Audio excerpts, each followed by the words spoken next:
In this video, I'm going to transfer BNB from Binance to Trust Wallet. If you want to know how to do this, then make sure you watch this video. Also, don't forget, we have a giveaway running. We're giving away 1 million Shiba Inu coins to one of our subscribers on the 15th of next month. If you want to be part of this, make sure you engage with our content, watch our videos, share, like, and subscribe. Now, let's jump right into this video.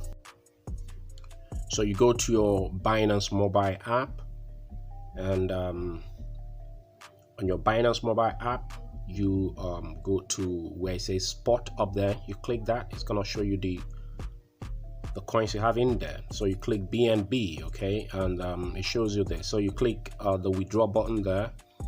So it's gonna show you this is where you have to up there. That's where you have to paste your BNB wallet address. So for you to do this, you need to go to Trust Wallet to get your receiving address. So on your Trust Wallet, you click wallet there, click BNB, and then it's gonna show you this, and then you click the receive button there.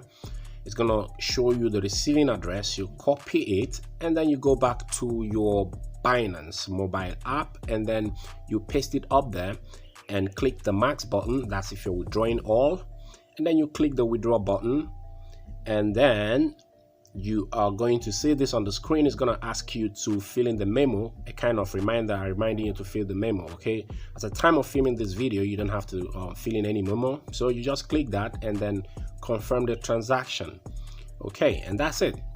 And then if you go back to your Trust Wallet, you are going to see the BNB in your wallet after some few minutes. Okay, so if you don't have a Binance account, make sure you use the link in the description to create one, so you'll be able to do this. Okay, so if you want to buy coins on pancakeswap using your Trust Wallet, this is how to do it. So it's your guy Ken. This is Brigxel Bees signing out.